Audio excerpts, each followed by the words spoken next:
Hello Silver Wolves, and welcome back to the channel. It's been a while since we talked, so I thought we'd have a short little discussion here about a common thing we do, and that's tying up our pack to a tree. Nesmunk talked about smoothing it, and it's in the small little subtle details that we really find the smoothing it. It's how to do it with make it look easy, no effort, that type deal. And it's not just the tying up of the pack, it's understanding a few more little things. So let us begin with the idea of tying it up to a tree. I have here a cedar tree, and then right here I have a pine tree. I have another pine tree over here. I could use this camp area right here, and so I could tie up. Now I'm going to show you a real quick way that I put a rucksack or a haversack onto a tree to make it easier. You've been hiking, you've come in here, you've selected this, you've pulled out and you've trimmed it up. This is where we want to go. Now we need to select the tree, and therein lies a little subtlety that I want you to understand before we actually tie it up. In woodcraft we talk about the 5 W's. Well, 3 of the 5 W's are widowmakers. This is a campsite we should have already looked up and made sure we don't have a widowmaker that's going to come down that may hurt us or damage our gear. 2, weather. This area doesn't flood. This isn't going to end up being a problem if we get severe weather, etc. That can affect where I'm going to put this at. Okay? 3rd one, wildlife. That's the one we always overlook. Now, this is a good choice, a cedar tree, because insects do not like the smell or taste of cedar. That's the reason that they used to have cedar chests, cedar closets, cedar blocks to put in your stuff, because no insect can stand the smell. So it's a pretty good bet that that tree is going to be insect free. That pine, on the other hand, may not be.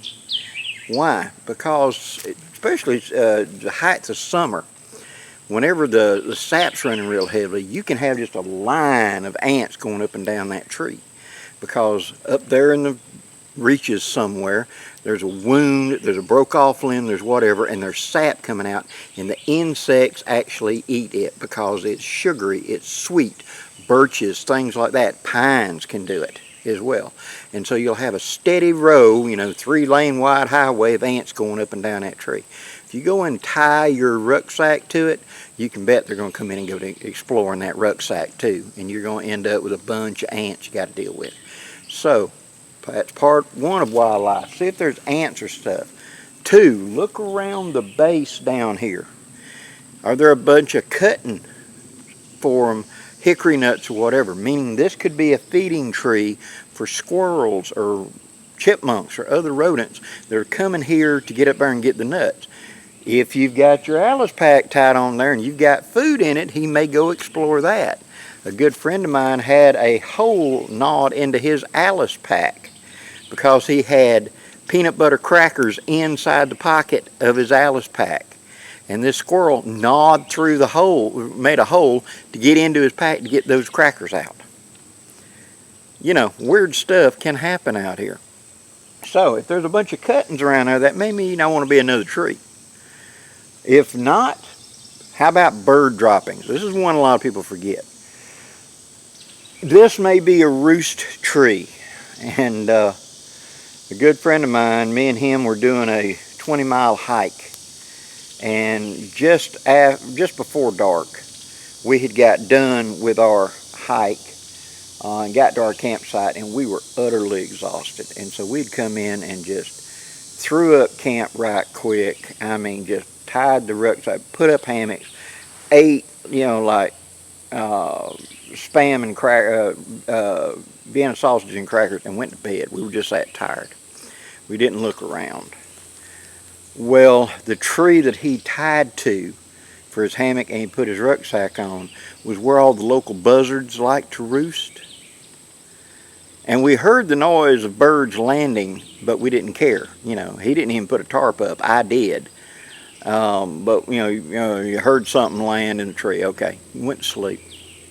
20 or so buzzards Well, right at dawn the next morning, whenever they woke up, what's the first thing a buzzard does before it takes off?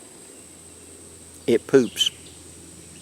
And if we'd looked around the ground at the base of that tree, it was rather colorful with it. And there's very few things in nature that will forcibly open your sinuses like the smell of buzzard poop. So his pack and his hammock and him smelled like buzzard poop for the next day and a half until we got out of the woods. So look around, be visually aware. Again, check for widowmakers, check for any kind of weather, anything that would deter me from doing it. Select the tree carefully, then put it on the tree. Now I like to use a line with a toggle on it, and so let me show you how we're going to do this. It's really simple. All I'm going to do is go around the tree and use this toggle to hook it. So let me hook up to this cedar tree and I'll show you. Okay, I've taken my line, I've got my toggle on it, and I want to take my rucksack, go through the carry handle like that. I'm going to pull my toggle outside that, and I'm going to put my loop on the inside. Now I'm going to come around the tree like this, keeping that loop right there. I'm going to come around, I'm going to put that toggle through that loop just like that, and then I'm just going to pull it down tight just like that. Now that's going to hang there. To take it off, all I got to do is just turn that toggle and pop it off. Really simple, but now I have full access to my gear at chest level, where I'm not having to get down on the ground, and I'm keeping my rucksack up off the ground because of other rodents and things down there that might get into it, insects, etc. I've carefully selected my tree, therefore I don't have to worry so much about ants, bugs, wildlife, and etc. I want my gear to be safe, and I don't have to keep checking on it every 30 minutes to make sure something ain't changed. Set your gear up, make your decision, and make sure it's going to be a good place for you. Now with us old silver wolves, having it where I can not have to pick this up off the ground, because we don't bend and stoop as well as we used to. Being able to come up here and get whatever out of my rucksack, setting up my camp at chest level just makes it easier. At night, I'll make sure my stuff is secured in here and ready to go. In the morning when I get up, I'll come up. Now, always close up your rucksack. Don't leave it open, because during the night something may get into it. As I've mentioned before, I left a Alice pack sitting on the ground one time we were fishing, and we'd got there and my buddy was ahead of me and he had started nailing shell crackers, and so out of enthusiasm I just dropped it at the bottom of a tree, and I'm out there, I'm fishing, and the snake decided it was a nice warm place to get into. And so like 2 or 3 hours later when I came back up there and I flipped up the top flap of that Alice pack, I had a great big coiled up snake inside of it. He thought he had found him a great place to live.